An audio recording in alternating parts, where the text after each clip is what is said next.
This is the 27th story from the London Plus book called The Tube.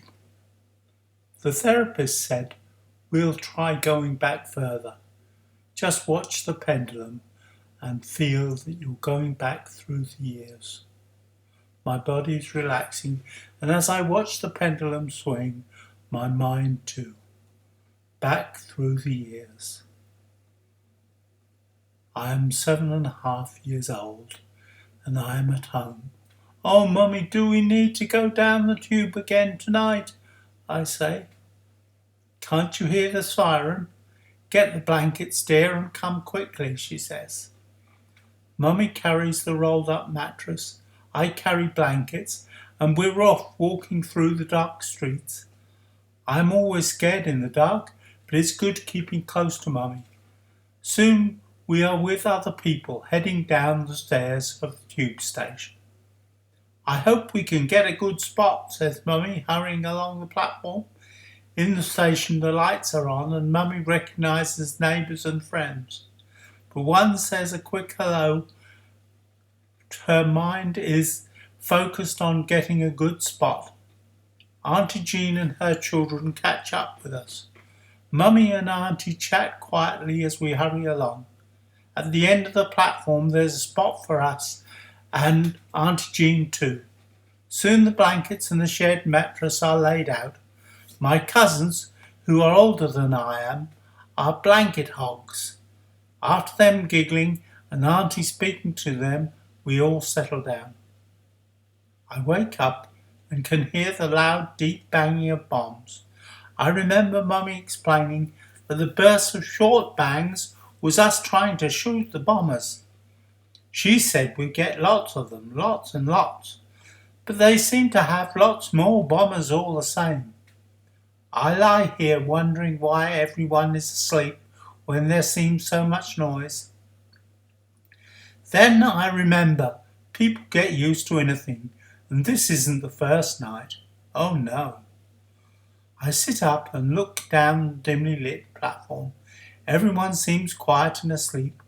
I see a man picking his way through the sleepers. Is it Daddy? Isn't he away in the war? I get up and start towards him. It must be him. It must. He is reaching forward with his hands out, and so am I. Our hands touch, and there is an enormous bang and the lights go out. It is pitch black.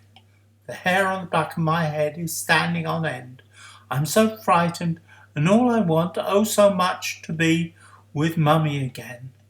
I hear some whispers. I stand stock still, and the tears begin to flow. I'm scared to move, but I must call Mummy.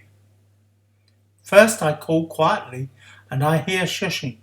They can shush all they want. I want Mummy.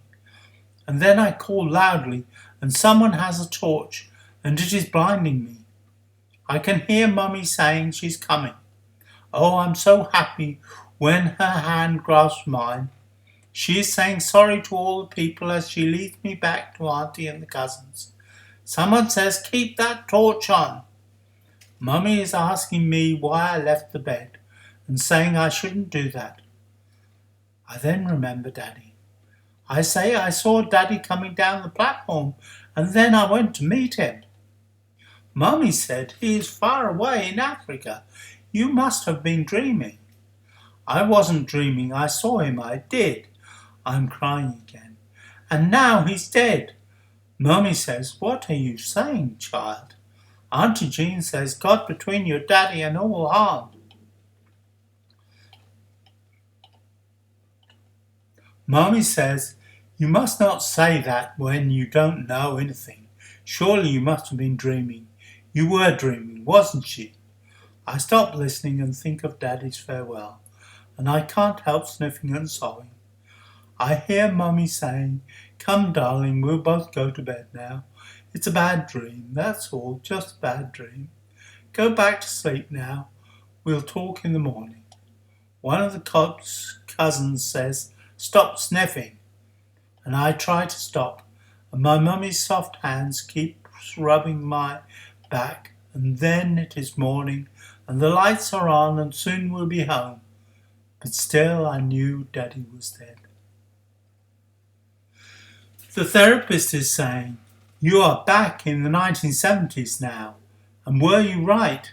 I said it must have been as long as a month later when we heard Daddy had died in a Jeep accident away from the front. And wasn't it on the very day I saw him in the tube station? Yes, and that was the first time I knew something nobody else did.